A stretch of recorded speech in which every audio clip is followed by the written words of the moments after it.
Brasil, são 58 mil autoridades com foro por prerrogativa de função. Elas ocupam 40 cargos públicos.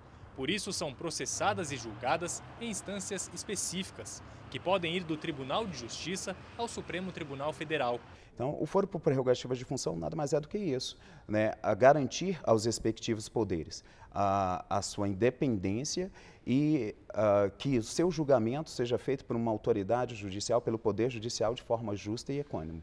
A definição do juiz natural, ou seja, aquele competente para analisar estes processos, foi feita pela primeira vez na Constituição de 1824 e foi ampliada de forma gradual ao longo do tempo, até que em 1988 ficou definido que compete aos tribunais de justiça, tribunais regionais federais e nos tribunais eleitorais processar e julgar, por exemplo, prefeitos, juízes e deputados estaduais. Ao Superior Tribunal de Justiça, cabe analisar processos contra governadores e integrantes de tribunais regionais federais e eleitorais. Os demais cargos, como presidente, vice-presidente da República, membros de tribunais superiores, deputados federais e senadores, vão ser processados e julgados pelo Supremo Tribunal Federal.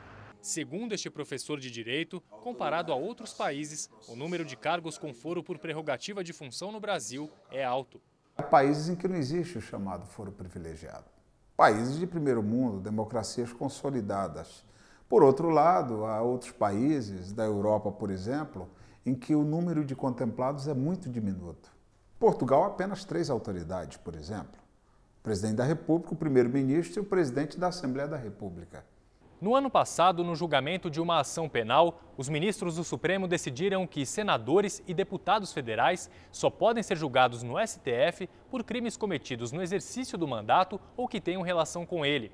Aqueles crimes considerados comuns ou cometidos antes da diplomação devem tramitar em instâncias inferiores. Essa modificação veio por interpretação do Supremo, não foi por alteração da Constituição, no sentido de dar mais celeridade e mais credibilidade ao chamado foro privilegiado. A melhor maneira de realmente haver um consenso sobre essa questão seria o Congresso aprovar uma emenda ao texto constitucional consagrando esse entendimento expresso pelo STF.